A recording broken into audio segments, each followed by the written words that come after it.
안녕하세요. 오늘은 내년에는 경기가 어떻게 될까라는 거에 대해서 한번 얘기를 하고 넘어가는 게 좋을 것 같아서 신평사 리포트 중에 하나를 가지고 와서 같이 한번 살펴보고자 합니다.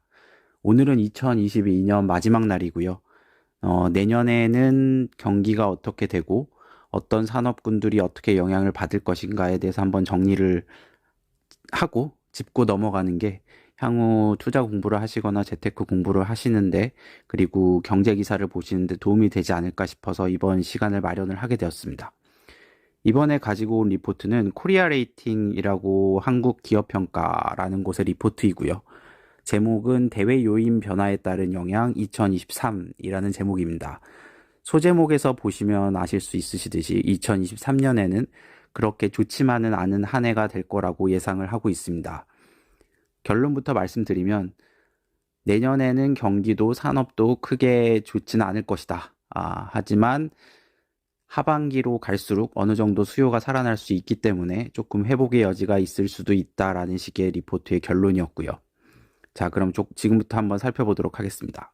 이 리포트의 초반에는 이 리포트의 내용을 요약을 한 내용들이 정리가 돼서 나오고 있고요.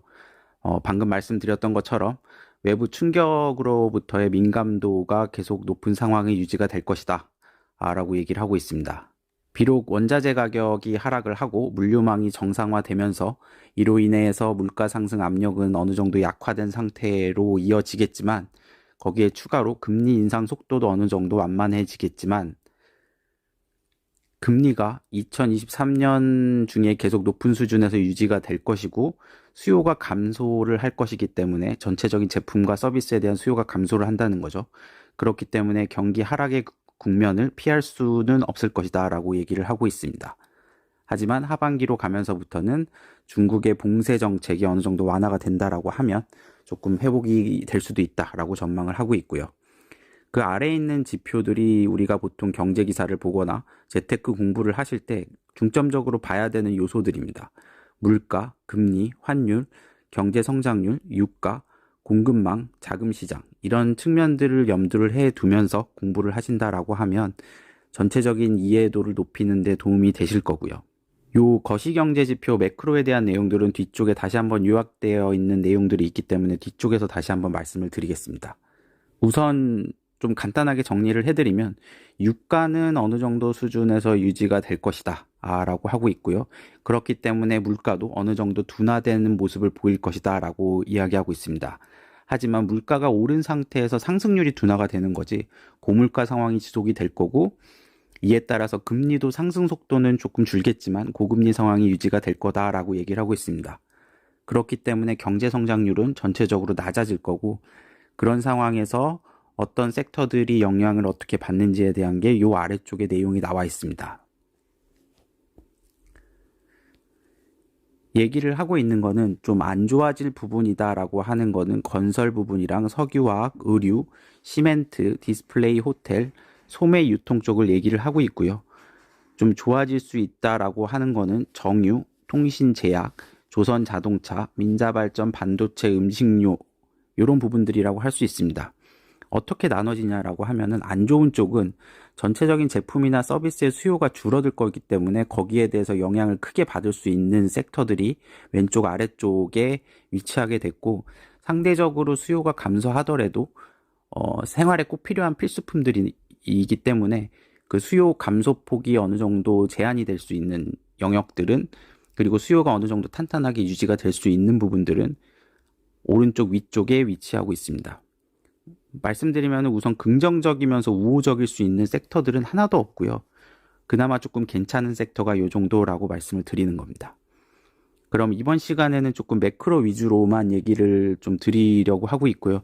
요 아래쪽에 계속 보면 각 업종별로 어떤 분위기가 될 거고 어떤 것들을 봐야 된다라는 식으로 정리가 잘 되어 있습니다. 요거에 대한 세부 리포트들은 한국기업평가 사이트에 가보시면 각각 세부 리포트들도 있기 때문에 관심 있는 분야가 있으시다라고 하면 그 리포트를 참고해 주시면 될 것 같고요. 말씀드렸던 오늘은 매크로 이슈를 조금 더 중점적으로 다뤄보려고 하고 있기 때문에 그거가 정리된 페이지를 한번 훑어보도록 하겠습니다. 말씀드렸듯이 경기는 하락 국면에 진입을 해서 계속 유지가 될 것이다 라고 얘기를 하고 있습니다. 금융 긴축에 따라서 소비와 수요가 위축이 될 것이기 때문에 경기 침체가 계속 이어질 거다라고 얘기를 하고 있고요. 우선 물가를 좀 살펴볼까요? 물가에 가장 큰 영향을 주는 것은 유가라고 할 수 있습니다.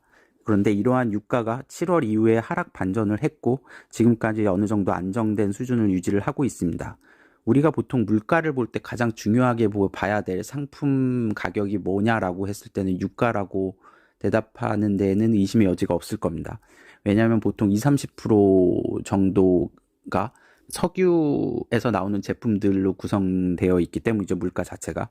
근데 저는 개인적으로 봤을 때는 50% 이상의 영향을 주는 것이 유가라고 생각을 하는 게, 우리가 보통 생각하는 휘발유, 경유, 등유 이런 것뿐만이 아니라 석유에서 뽑아낸 납사를 가지고 만드는 석유화학 제품들이죠. 우리가 보통 실생활에서 쓰고 있는 모든 플라스틱 제품들, 의류들 이런 것들도 석유에서 나온다라고 볼 수 있고, 심지어 비료까지도 우리가 먹는 거에도 연관이 된 거죠. 비료까지도 화학 제품들이 많이 있기 때문에 유가가 전체적으로 물가에 미치는 영향도는 저는 50%가 넘는다라고 보고 있기 때문에 유가를 유심히 살펴봐야 될 필요성이 있습니다. 그리고 이러한 유가가 7월부터 어느 정도 안정화됐기 때문에 물가가 4분기 정도부터는 어느 정도 안정화에 들어갈 수 있을 것이다 라고 예상을 할 수 있었고요. 우리가 보통 물가를 볼 때 뭐 6% 올랐네, 7% 올랐네, 영국에 뭐 10%가 올랐네 이렇게 얘기를 할 때 이거는 전달 대비 물가가 아니고요. 전년도 대비 물가입니다. 따라서 유가가 작년 말에서 올해 초까지 피크를 찍었고 그 이후에 계속 유가가 안정화되면서 지금 떨어져 와 있는 상황이기 때문에 4분기 대비로 올해 4분기를 봤을 때 당연히 유가가 훨씬 낮기 때문에 물가도 낮게 나온다라고 볼 수 있는 거죠. 여기에 추가로 식료품 가격 또한 확실히 뚜렷하게 하락세를 보이고 있기 때문에 물가는 어느 정도 안정된 모습을 보일 것이다 라고 얘기를 하고 있습니다. 하지만 이 안정됐다라는 게 물가 상승률이 둔화가 된다라는 것이지, 물가 상황이 고점을 지나서 어느 정도 둔화는 되겠지만 높은 상황에서 계속 유지가 될 것이기 때문에, 물가가 높으면 어떻게 되겠습니까? 사람들이 제품을 사지 않겠죠. 수요가 둔화되는데 일조를 하게 될 것이다 라고 얘기를 하고 있습니다. 그러면은 금리는 어떻게 될까요? 한국은행이 11월 금통위에서 기준금리를 25bp 인상을 했고 12월에 FOMC가 50bp 인상을 했습니다. 따라서 한미 기준금리 차이가 125bp로 확대가 되었습니다. 미국 금리가 훨씬 높은 상황에서 이렇게 유지가 된다라고 하면 우리나라 환율에도 영향을 미치겠죠. 왜냐하면 금리가 높은 쪽으로 돈이 몰릴 거기 때문에 원화에 대한 수요가 줄어들 것이기 때문입니다.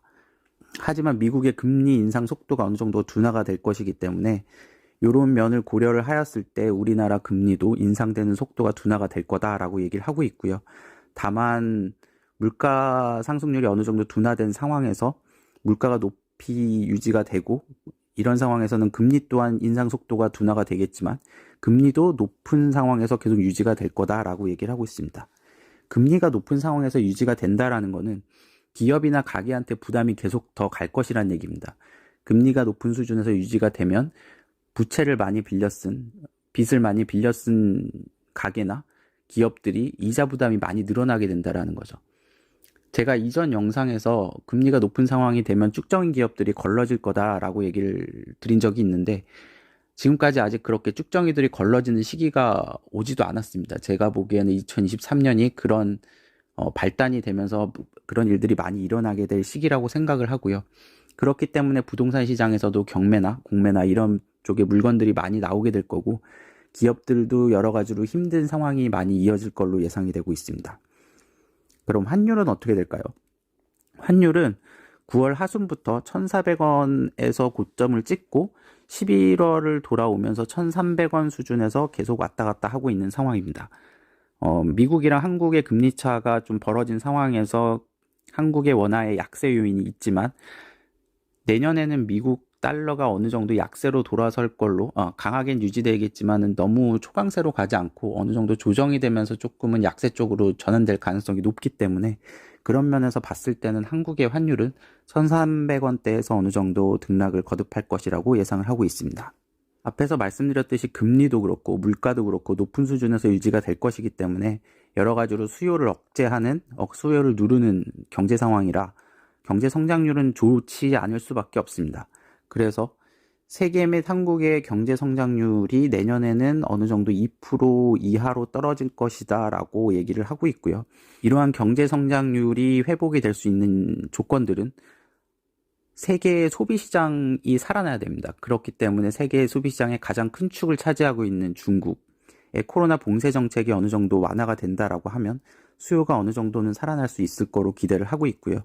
그게 내년 중반부터는 그렇게 될 것이다 라고 얘기를 하고 있고, 미국과 유럽 쪽도 굉장히 큰 소비 시장이기 때문에 이런 쪽도 소비가 살아날 수 있다라고 한다면 경제 성장률은 어느 정도 회복이 될 수 있을 것이다라고 보고 있습니다. 그게 내후년 정도부터라고 보고 있고요. 그러면 유가는 어떻게 될까요? 유가는 두바이 기준으로 배럴당 90불 언저리에서 왔다 갔다 할 걸로 예상을 하고 있습니다. 어느 정도 유가가 피크를 찍고 나서 현재 안정화가 되기는 했지만 전체적인 수요, 제품에 대한 수요가 줄어들 거기 때문에 하방 요인 또한 큰 상황이라 유가는 어느 정도 안정된 수준에서 일정 바운드리 안에서 움직일 걸로 보고 있고요. 미국 입장에서도 셰일가스 등 업체들을 살려야 되는 입장에서 너무 떨어뜨리지도 못하는 상황일 거라 이 정도 수준에서 왔다 갔다 하지 않을까라고 예상을 하고 있습니다. 2022년에 문제가 크게 됐던 게 공급망이 경색이 됐던 상황이었었죠. 자국의 이익을 위해서 리쇼어링을 하면서 공장들을 자국으로 끌어들이는 요인들도 있었고, 자국의 자원을 바탕으로 이를 무기화해서 수출을 금지한다거나 하는 식으로 해서 원자재 공급을 굉장히 방해해왔던 글로벌 현상도 있었습니다. 거기에 추가로 운임료나 컨테이너선이나 벌크선 같은 운임료 또한 엄청나게 올랐었고요. 거기에 전쟁까지 터졌었죠.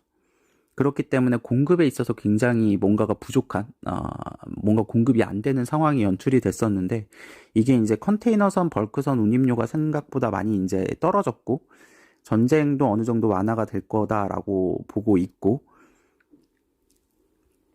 거기에 추가로 가장 큰 거는 제품에 대한 수요가 감소할 것이기 때문에 공급이 그렇게 많이 늘지 않더라도 수요가 감소를 하기 때문에 경색이 어느 정도 완화가 될 수 있다라고 얘기를 하고 있습니다. 그동안에 스트레스 요인들로 작용을 해왔던 상황들이 코로나 엔데믹 상황으로 넘어가면서 어느 정도 해소가 될 거다라고 얘기를 하고 있는 거죠. 2022년 또 하나의 이슈라고 한다면 자금 시장의 경색일 겁니다. 해외에서도 이제 달러가 강세가 되다 보니까 전체적으로 돈이 마르는 상황이 생겼었죠. 유동성을 너무나 풀어왔었기 때문에 유동성을 다시 회수하는 기조가 많이 이어져 왔었고 금리도 올라가는 상황이었었습니다. 거기에 추가로 한국에서는 레고랜드 사태 때문에 급격하게 자금 시장이 경색이 되었었죠. 시장에 안 그래도 돈이 없는데 정부가 보증을 했던 빚에 대한 정부의 태도가 강원도 지사가 이야기한 거긴 하지만 나는 돈을 못 갚겠다라고 뻗어버린 거죠. 그렇게 된 상황에서 정부가 보증하는 것도 믿지를 못하는데 다른 걸 어떻게 믿으라는 것 때문에 각 기관들이나 기업들에서 자금을 추가적으로 확보를 하려고 했던 움직임도 있었고 실제로 시장에 그래서 자금이 돌지 않다 보니까 굉장히 큰 경색이 왔었습니다. 그래서 회사들은 보통 회사채를 통해서 자금을 조달을 우선 하는데 회사채가 여의치 않자 은행들한테서도 차입을 하기 시작을 하고 은행들도 시장에서 결국 빌려와서 대줘야 되다 보니까 그런 상황에서 시장의 돈은 계속 마르고 은행 차입도 쉽지 않은 상황이 이어져 왔었습니다. 하지만 이런 사태들 때문에 정부나 대형 금융기관들이 이제 앗뜨거하면서 어느 정도 개선의 여지에 관련된 발언들을 하고 정책을 내놓았죠. 정부가 주도적으로 해서. 그래서 유동성이 공급을 되고 있긴 하지만 증권사들도 여러 가지 국내 PF라든가 우발 채무들이 많이 있기 때문에 이런 건설 현상에 대한 미래에 생길 수 있는 자금 경색을 대비를 해서 조 단위로 자금을 빨아들이고 있는 상황이고요. 그래서 어느 정도 자금 경색 상황이 풀리기는 하겠지만 2023년에는 여전히 자금 시장이 그렇게 쉽지만은 않을 거다라고 예상을 하고 있습니다. 금리도 상승률은 어느 정도 둔화가 되겠지만 고물가, 고금리에서 유지가 될 거라 자금 시장이 그렇게 쉬운 상황은 아니다라고 말씀을 드리고 싶고, 이런 면에서 아까 말씀드렸듯이 여러 가지 PF나 부동산 건설 현장이라든가 해서 문제가 발생을 할 수가 있고, 추가적으로 부동산에 더 안 좋은 영향을 미칠 수 있는 요소들이 내년에는 충분히 더 많은 상황입니다. 그렇기 때문에 부동산 측면에서도 제가 내년 후반 정도부터 좀 바라봤으면 좋겠다라고 말씀드린 이유도 그런 이유이기도 하고요. 자, 이제 정리를 해드리면, 물가나 금리는 상승률이 어느 정도 둔화가 되겠지만 높은 수준에서 유지가 될 거다. 그렇기 때문에 제품이나 서비스에 대한 수요가 크게 줄어들 거다. 그렇기 때문에 경기는 좋지 않을 거다. 그래서 쭉정이 기업들이나 프로젝트들이나 이런 게 망하기 시작을 할 거고, 그런 면은 유의 깊게 살펴보면서 재테크 측면에서, 투자 측면에서 접근을 해야 될 거다. 라는 게 내년 2023년의 주요 스탠스가 되게 될 것 같고요. 늘 말씀드려왔지만 금리가 가장 중요한 팩터라고 보시면 됩니다. 따라서 금리가 어느 정도 오르지 이제 않을 상황, 이제는 좀 내려야 되는 거 아니야 하는 이야기가 나올 정도 상황이 될 때부터 좀 투자를 하기 시작하시면 어느 정도 좀 안정된 투자가 될 거다라고 개인적으로는 보고 있고요. 그런 면에서 이런 큰 매크로 거시경제 지표들도 어느 정도 염두를 해 보면서 자산 배분을 해 보시는 게 괜찮을 거다라고 저는 생각을 하고 있습니다. 환율 측면에서는 달러 강세가 어느 정도 꺾일 거라고 보고 있기 때문에 그런 면에서는 일종의 엔화라든가 금이라든가 이런 것도 괜찮은 투자 수단이 될 수도 있을 것 같고요. 왜냐하면 금이나 스위스 프랑, 엔화 같은 게 보통은 안전자산으로서 금융 위기나 그 경제가 어려울 때 안전자산으로서 투자처가 되어 왔는데, 지금까지는 강달러가 조금 너무 심하게 되어 왔었기 때문에 엔화도 비이성적으로 약세가 되어 왔었죠. 하지만 최근에 일본 정부가 금리를 올릴 수 있는 여지에 대한 발언을 하게 되면서 엔화가 강세로 좀 돌아서는 분위기고요. 하지만 엔화가 이렇게 정부가 허용하는 선에서 강세로 돌아갈 수 있는 여지를 두게 된다라고 하면 일본에서 투자해놨던 해외 자산들의 매각 우려가 생기기 때문에 엔화의 강세를 더 부추기는 효과가 나타나게 됩니다. 그런 동시에 해외에 있는 자산들의 매각 열풍이 일어날 수도 있기 때문에 이런 부분들도 조금 주의를 해 가면서 투자를 해주시면 좋을 것 같습니다. 오늘의 이야기는 여기까지입니다. 다음에 조금 더 상세한 산업군 리포트나 아니면 다른 거시경제 지표의 주요 변화들 같은 거에 대해서도 다시 한번 정리를 하면서 이야기할 수 있는 기회를 마련해 보도록 하겠습니다. 지금까지 시청해 주셔서 감사합니다.